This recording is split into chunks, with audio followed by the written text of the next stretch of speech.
Today we are very privileged to have Myrtle Clark. She's a long-time activist and she has offered a little bit of a busy time to come on our show and give us her predictions for 2023. So if you guys are interested in seeing, make sure to like and subscribe, and hope you guys enjoy the show. We're going to jump straight in with a question, and it's basically with regards to what do you see happening at Fields of Green for All next year?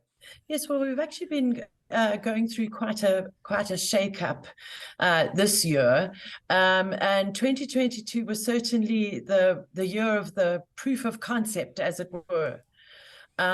Because we started the year very, very unsure how things would progress, and ended up, trying this and trying that and seeing what worked for us.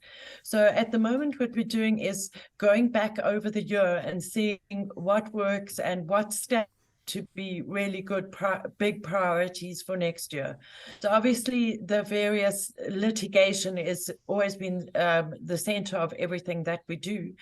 But our experiences this year have certainly taught us that we need to come completely out of our COVID shell and have far more of a public presence in the year ahead.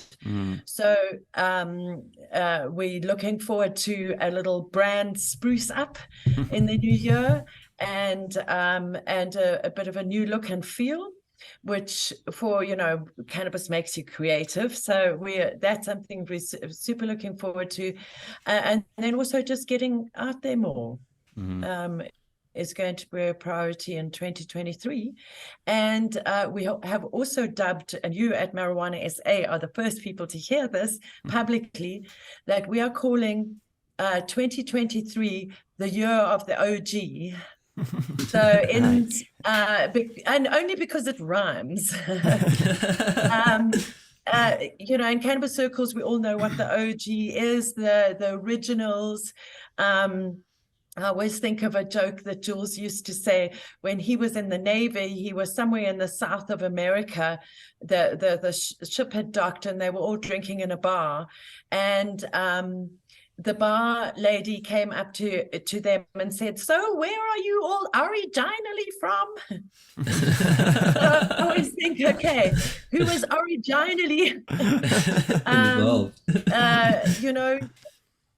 involved in this whole crazy weed world that we love so much? And I think we can look way back to the past in ancient history, and we can also look as far back as, say, a year ago, when new activists joined our circles and new companies came on board, and new ideas came across our desks. So 2023 being the year of the OG is going to somehow be catching everybody up on the history and on how far we've come, and also introducing a lot of the younger folk to some of the people who they can be inspired by, whether that be somebody who joined this industry 5 years ago or 50 years ago. So that's something we're super excited about, the year of the OG. Amazing. Yeah, I must say with the COVID stuff, it's been quite tricky for us as well to come out of the shell. We did the cannabis march earlier in the year, and it was quite tricky just to to start going to these events again and being allowed to do them. And it felt strange, but yeah, we're also keen. We resonate on that front. We're also quite keen to get out a little bit more. In relation to our arrests and stop the cops and the arrest hotline are, what was the trend in 2022 and going into 2023? What are your sentiments? Are we still, has there been any change or not really? Every few days, arrests roll in and they roll in. And then we've also got this added uptick in people being fired for having cannabis in their systems. We just got another one this morning, somebody who's on a final warning. And then, of course, everybody's just read in the papers about the two unfortunate folk who were fired from the glass factory. So the arrests and that certainly go hand in hand. And this is just one of those things that's it's like a bad smell that won't go away. It just hangs like a cloud over us. And in a lot of ways, it is the driving force, because what would happen if all of the arrests were just to stop now at 4:20 this afternoon, Yes. I don't think that we can even imagine it like that. So in the next year, we'll certainly be fighting those arrests in our ongoing talks with the Center for Applied Legal Studies, the Fields of Green for All, together with Gareth Prince, who assists people arrested in the Western Cape as well. We're speaking to Wits University about the way forward to actually create some sort of interdict against the police, because what we've found by poking our noses out in 2022 is that going forward in 2023, we have to come at this from every single angle possible. So we will be relentless going forward in order to stop the cops. It's just the worst part of what we do. Those arrests, the workplace arrests were just, I mean, I'm still struggling to believe it, that it's a new development, and it's legislation passed now, well, precedents kind of set now, and it just feels like we should have been way past that. But yeah, there are still stigmas, and unfortunately it's not everyone's quite there yet, unfortunately. But I think we'll get there. With regards to the trial of the plant next year, it's all on, plans and predictions there? Okay. Predictions, I should imagine, we're not looking forward to a court date next year. But I think that the everything that is building up to the trial of the plant is just as important as our days in court, because there's always we haven't delivered papers back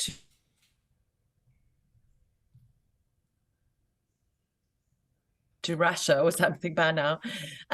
We haven't delivered papers to them yet. So there always is the chance of best case scenario is that they turn around and they say, listen, we're not going to fight this anymore. Imagine that. We're not going to fight this anymore. Let's just rather sit around a table and work this out. Yes. So there's a 1% chance.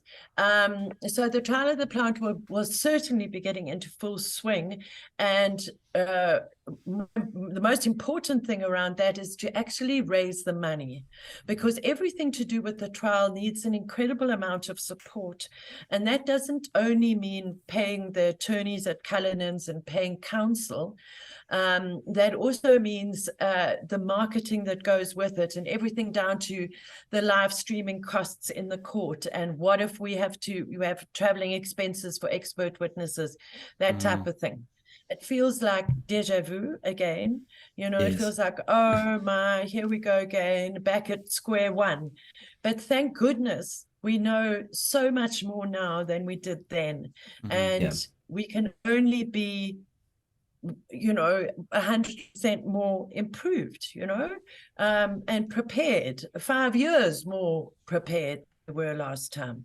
I certainly have surrounded myself with tons of experts over the years, and they're going to all be pulled out of the woodwork.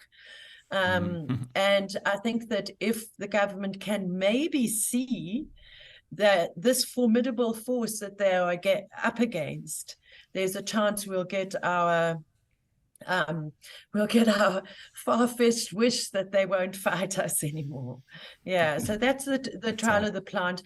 And then with the other two, apart from also the interdict against the police, then we have the Hayes Club case, which we're very proud that Paul Michael Kachel from Cullinan's is now representing Neil at the Hayes Club case. And we also have our Labour Court case with Bernie Inova. So those two will certainly be proceeding in the first quarter of next year. We're very excited about that. Incredible. And Myrtle, with the current landscape within sort of ending 2022, where do you think our sort of rural and legacy farmers are kind of finding themselves in the landscape going into 2023? they're being included? Are there sort of whispers of inclusion, or does it just still seem to be the wealthy getting a piece of the pie now and everyone else left behind? Well, yes, unfortunately, that, Dean, is the state of the bigger picture right now. But there's been a lot of murmurings in the background. And this is where at Fields of Green, we're really, really pleased to have our ECOSOC status at the United Nations, because what we're doing is we're connecting with a whole lot of other people from the traditional, cultural, and religious sector of the cannabis industry all over the world. And that is through our ECOSOC allegiance, and that is also through our international networks, like we've just built up in the last 6 months, with the Association of Trademarks and Manuals, which is the standard-setting organization staffed by volunteers. And just last night, I had a meeting with the Cannabis Committee, where they are writing standards for traditional, rural, faith-based groups, religious organizations, all of those fringe people who are busy being left behind all over the world, to actually participate in setting standards, because that's where the problem lies, is the standards are set too high. And the reason why the standards are set too high, say with our prescription cannabis in South Africa, is because the harms have never been ventilated in court. So it's this vicious cycle. So the outlook is not completely bleak, but it is certainly going to take a lot of resources. And that's also why our fundraising is so important. You know, it really isn't easy to engage with people from far-flung areas of the world, let alone engage with even our rural farmers in, say, Northern Limpopo or Eastern Cape or Northern Cape. It's not as easy as jumping on a Zoom. And that face-to-face interaction is incredibly important. And I saw that when I went up to Nigeria in October. I saw how incredibly valuable it was to speak to people face-to-face. So we are going to need resources for Fields of Green to be able to travel again and actually engage in person, because that is where the meaningful stuff happens. You know, you need to be able to stand there in front of all those African religious prohibitionists in Nigeria and say to them, I'm not sick, I don't want to make socks, I just want to get stoned. You know, you need to have a look and see at what their reaction to that is. And they can't actually believe that this middle-aged white woman is standing in front of them saying that she just wants to get stoned. And I said to them, well, how do you know not completely stoned standing in front of you now? You would never know. And they've never looked at it from that angle. And that wouldn't have had the impact on a Zoom or on a pre-recorded thing. Yeah. 100%. So as far, I think that the traditional, cultural, and religious side of our evidence and of our progress in general is going to take the most of our resources. It really is, after the trial of the plant, because of that need for contact. We've got a delegation coming over from Jamaica and America, probably in June, and we'll probably take them down to the Cannabis Expo in Durban. But, you know, they don't have resources, we don't have resources, but we can pool resources. They will fundraise there, and we'll fundraise here, and we'll make it happen. So I'm always bleating on about money, but it really, really is important. And it's no good just paying lip service to this whole rural thing because it looks good. It's almost like greenwashing. You know, how many newspaper articles? There was one today in the Daily Maverick, you know, about how there's no attention to the rural poor. And it's all just lip service. If you can actually facilitate those people coming in person to a meeting, then that's when you're doing something real. And am I right in saying, just as your closing thought, that there's overall optimism for 2023 with a side of skepticism and outright, you know, I wish we all would be willing to jump for the moon that it's going to happen next year, but it doesn't quite seem that way, right? But it's there is absolutely no point in having no hope. Then one couldn't, it's absolutely no point whatsoever. And that's why I think Fields of Green going out and getting out there more, and a new look and feel and a broader outreach program is so important, because there's nothing that boosts morale more than when we can mix with our tribe. Even first, I don't necessarily enjoy the expos. The team love the expos and they really look forward to it. But we find that after the expo, we are energized. We've been chatting to our buddies. We've been sharing spliffs with them, and I think that that's really what feeds hope, because you can see so many people trying so hard and so many amazing people in our cannabis industry. So we need to get together more. Give each other hugs, share spliffs, and egg each other on.